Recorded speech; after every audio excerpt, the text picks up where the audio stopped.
Dear students, I am Rinal Das. Have come to take an online class from BM Union School and College. I hope all of you will participate my class and will get some idea on transformation of sentence. Our previous class was on the changing sentences from affirmative to negative, but today I will discuss on how to change the sentence from assertive to interrogative. Dear students, you have to know the types of assertive sentence. Assertive sentence are two types.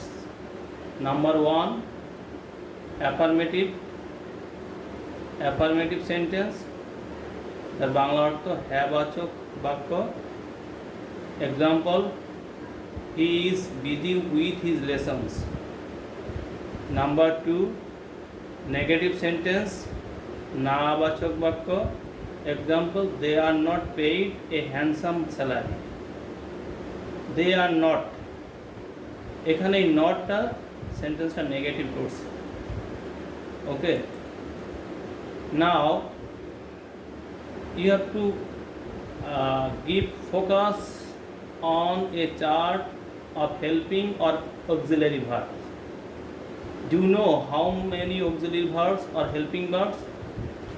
There are 24 auxiliary verbs. They are am, is, are, was, were, do, does, did, has, have, had, can, could, will, would, shall, should, may, might, used to, ought to, need, must, dare. তোমাদের এই 24টা auxiliary verb মনে রাখতে হবে। আর কিভাবে contraction করে সেটাও দেখতে হবে। যেমন ক্যান যোগ নট কান্ট, উইল যোগ নট ওন্ট, শ্যাল যোগ নট শ্যান। এই তিনটা হলো ব্যতিক্রম, আর বাকি সবগুলো কী হবে, প্রত্যেকটার সঙ্গে নটের ওটা সরে গিয়ে ওখানে কমা বসায় দিতে হবে। হ্যাঁ, যেমন isn't, aren't, wasn't, etcetera. Now let us observe the contraction. He is, isn't he. We are, aren't we. এখানে কীভাবে আমরা অ্যাসার্টিভ থেকে ইন্টারোগেটিভ করব সেটা দেখতেছি। যে অক্সিলারি ভার্ব থাকলে তার সঙ্গে কন্ট্রাকশন নটটা যোগ করে সামনে বসা দিয়ে সেন্টেন্সটাকে ইন্টারোগেটিভ করতে হবে। যেমন he is, isn't he. We are, aren't we. They could, couldn't they. আর যেখানে নেগেটিভ থাকবে, যেমন হি ক্যান্ট, এটা ইন্টারোগেটিভ করার সময় নটটা উঠে গিয়ে কী হবে, ক্যান হি। শি ডাজেন্ট, কী হবে, does she. Now we have to observe some example. We are going to the party, এটাকে যদি ইন্টারোগেটিভ করতে যাই তাহলে কী করতে হবে, এই আর অক্সিলারি ভার্বটা এটাকে সেন্টেন্সের সামনে চলে আসবে। আর তার সঙ্গে যেহেতু সেন্টেন্সটা অ্যাফার্মেটিভ, এই জন্য তোমার কী করতে হবে, কন্ট্রাকশন নট যোগ করে আরেন্ট বানাতে হবে। Aren't we going to the party. ঠিক সেইভাবে দেখো, they could not move away, এটা নেগেটিভ। এখানে কিন্তু সেন্টেন্সটা নেগেটিভ, কুড নট, তাহলে নটটা বাদ দিতে হবে। কী হবে, শুধু অক্সিলারি ভার্বটা কুডটা সামনে চলে যাবে। হ্যাঁ, could they move away. Next,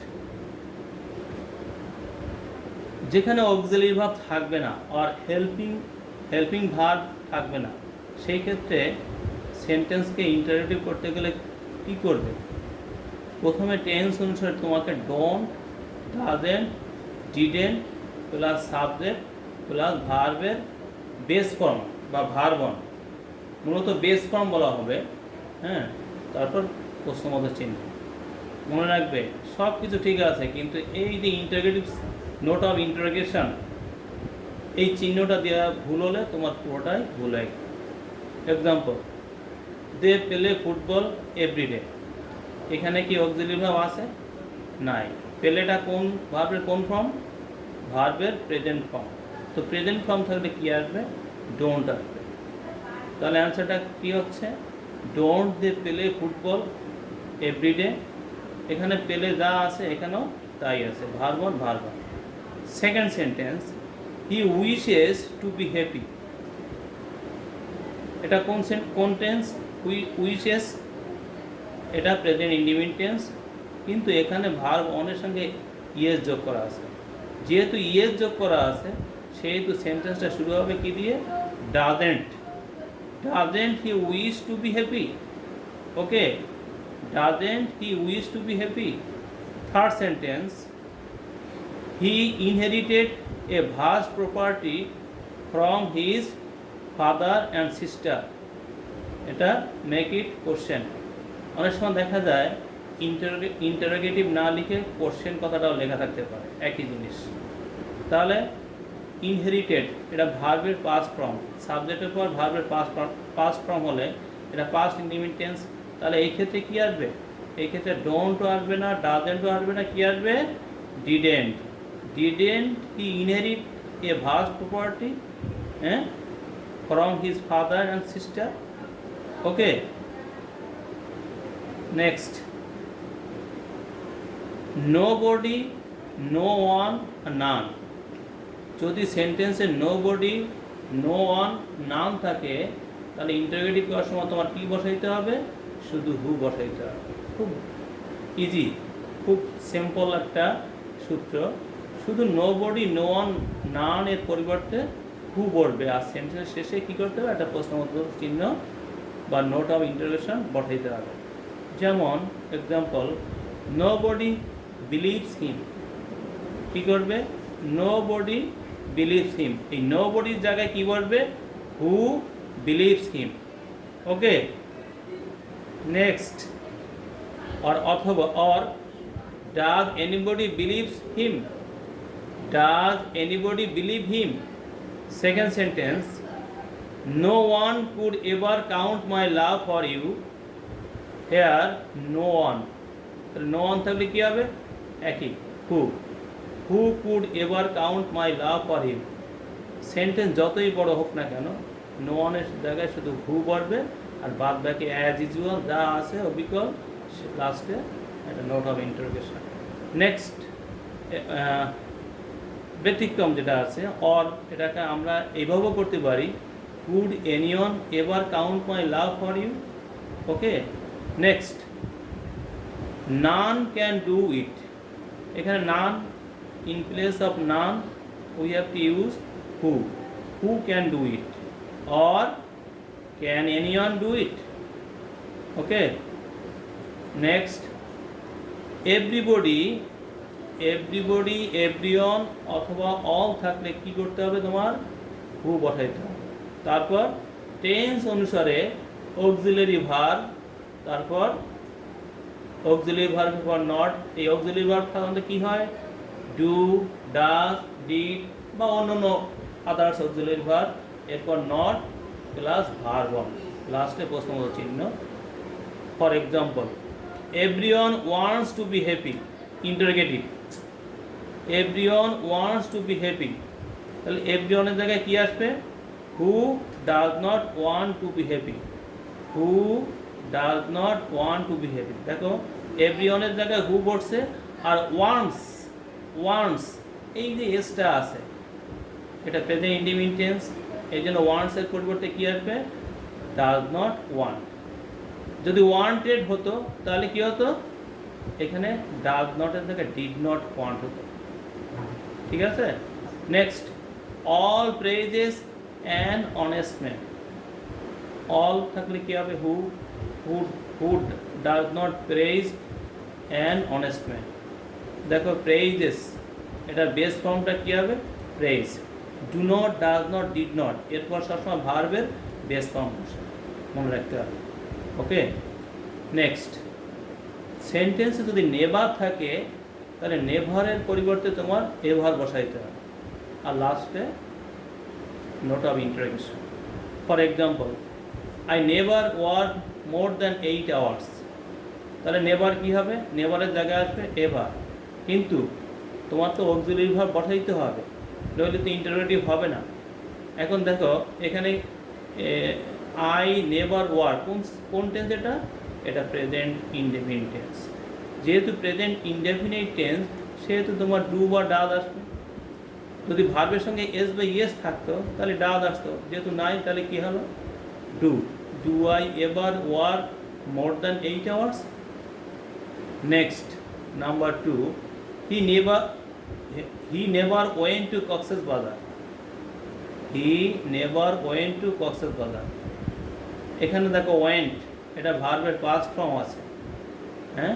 R never যেহেতু নেগেটিভ ওয়ার্ড, তাহলে না মনে রাখতে হবে, যদি নেগেটিভ সেন্টেন্স থাকে তাহলে অ্যাফার্মেটিভ আসবে, হ্যাঁ, সেখানে কোনো না বোধক কোনো শব্দ আসতে পারবে না। তাহলে নেভারের জায়গায় এখানে এভার আসলো, আর যেহেতু পাস্ট ইনডিফিনিট এই জন্য কী আসলো? Did. Did he ever go to Cox's বাজার? নেক্সট, যদি সেন্টেন্সে নো থাকে তাহলে নো এর পরিবর্তে তোমার কী বসাইতে হবে? Any. For example, I have no friends, interrogative. এটাকে আমরা কি করতে পারি? Do I have any friends? এখানে হ্যাভটা কিন্তু প্রিন্সিপাল ভার্বের দায়িত্ব পালন করছে, এই জন্য ডু আসছে। অথবা আমরা কি ব্যবহার করতে পারি? Have I any friends? এটা পুয়ার মানের, এটা হচ্ছে ব্রিটিশ পদ্ধতি, আর প্রথমটা আমেরিকান পদ্ধতি। আমরা আমেরিকানটাকেই ফলো করি। Okay. Number 2, there is no use of this law. There is no use of this law, তাহলে ইন্টারোগেটিভ করার সময় এখানে অক্সিলারি ভার্ব আছে, তাহলে চলে যাবে সামনে ইজ দেয়ার, নো জায়গা কি আসবে? Any. Is there any use of this law? Clear? Next, nothing. যদি সেন্টেন্সে নাথিং থাকে তাহলে ইন্টারোগেটিভ করার সময় কী হবে? এনিথিং। যেমন there is nothing to do for you, এর ইন্টারোগেটিভ করার সময় কী করবো? এখানে কিন্তু সেন্টেন্সে অক্সিলারি ভার্ব আছে, তাকে সামনে নিয়ে আসলাম। ইজ দেয়ার, এই যে ইজটা সামনে নিয়ে আসলাম, ইজ দেয়ার, আর নাথিংয়ের জায়গায় কী আসলো? Anything to do for you. Number 2, nothing is certain here, তাহলে নাথিংয়ের জায়গায় এনিথিং আসবে, আর অক্সিলারি ভার্বটা ইজ সামনে চলে আসলো, is anything certain here? Okay. Next, every plus noun যদি থাকে, এভরি নাউন, যেমন every man, every student, every teacher, তাহলে আমরা কী করবো? ইন্টারোগেটিভ করার সময় ইজ দেয়ার এনি, এভরির পরিবর্তে কী বসবো? কী বসাবো? ইজ দেয়ার এনি, তারপর যে এভরির পরে যে নাউনটা, সেই নাউনটা বসায় দেবো, তারপর হু, তারপর নেগেটিভ করতে গেলে তো তোমার অক্সিলারি ভার্বের পর একটা নট বসাইতে হবে, do not, does not, did not, etcetera. Example, affirmative, every person wants to be happy, এর ইন্টারোগেটিভ কী হবে? এভরি পরিবর্তে কী আসলো? ইজ দেয়ার এনি, তারপর দেখো এভরি পরে কী আছে? পারসন, তাহলে is there any person who does not want to be happy? Who does not want to be happy, তাহলে কী দাঁড়ালো? যে এভরি পর যে নাউনটা ছিল পারসন, সেটা ইজ দেয়ার এনি পারসন হয়ে গেল। আর যেহেতু এটা প্রেজেন্ট ইনডিফিনিট টেন্স, এই জন্য হু ডাজ নট আসতো। এখানে যদি ওয়ান্টেড হতো তাহলে হু ডিডেন্ট আসতো। Next, every man must die, তাহলে এভরি পরিবর্তে there is no, there is any, sorry, every পরিবর্তে ইজ দেয়ার এনি, তারপর দেখো ম্যান আছে, তাহলে is there any man who will not die. যেহেতু ফিউচারকে বোঝায় এই জন্য মাস্টটা ফিউচারে গিয়ে উইল হয়ে যাবে, who will not die. Next, সেন্টেন্সের শুরুতে যদি দেয়ার থাকে তাহলে ইন্টারোগেটিভ করার সময় কী করবো? এটা খুব ইম্পর্টেন্ট রুল। এটা হয়তো তোমরা এখনও নাও দেখতে পারো, দেখো একটু খেয়াল করো। দেয়ার যদি থাকে তাহলে সেখানে আমরা হোয়াট অথবা হু বসাবো, তারপর বাদ বাকি যা আছে শেষে প্রশ্নবোধক চিহ্ন বা note of interrogation. Example, affirmative, there is no use of it, তাহলে দেয়ারের পরিবর্তে কী আসলো? হট। ইজ ঠিক আছে, হট ইজ, এই নো এখানে আর থাকবে না, নোটা এখানে দিতে পরিণত হয়ে গেল, what is the use of it. Okay, second sentence, there is no man happier than Reza. তাহলে দেয়ার এর জায়গায় এখানে কি বসাবো, যেহেতু এটা ব্যক্তিকে বোঝাচ্ছে এই জন্য হু ইজ নোটা এখানে অটোমেটিক্যালি উঠে গেল, who is happier than Reza. Okay, next, it is not matter plus conjunction. It is not matter এটাও একটা গুরুত্বপূর্ণ এবং সচরাচর এই নিয়মটা তোমরা হয়তো দেখো নাই, একটু খেয়াল করো। It is not matter plus conjunction যদি থাকে তাহলে আমাদের ইন্টারোগেটিভ করার সময় কী বসাইতে হবে, হোয়াট দো। কী বসাইতে হবে, হোয়াট দো, তারপর বাদ বাকি যা আছে শেষে প্রশ্ন মতো চিহ্ন। যেমন দেখো, for example, it is not matter if he forgets to do ইট। মানে এটা কোনো ব্যাপার না সে ভুলে গেছে কিনা। It is not matter, it is not matter জায়গায় কী আসলো, ইট ইজ নট ম্যাটার, আর ইফটা হলো কনজাংশন, তাহলে এই পুরোটার পরিবর্তে কী আসবে, হোয়াট দো, তারপর বাকি কী আছে, he forgets to do it. Okay, next, complex sentence. কমপ্লেক্স সেন্টেন্সের ক্ষেত্রে ইন্টারোগেটিভ করার সময় কীভাবে করতে হবে দেখো।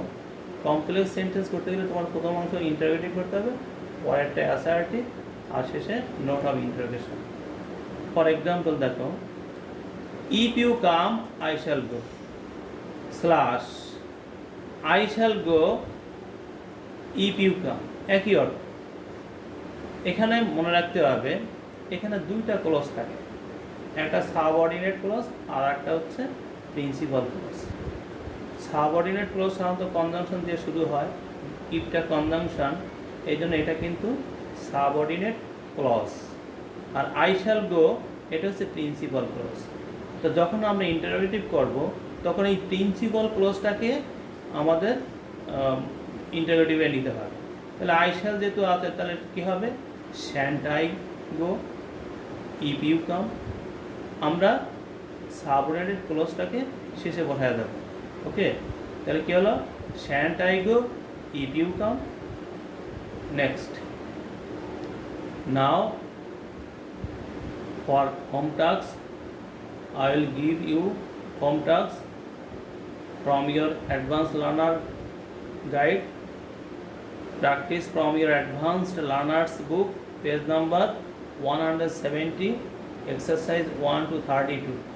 Okay, thank you, bye.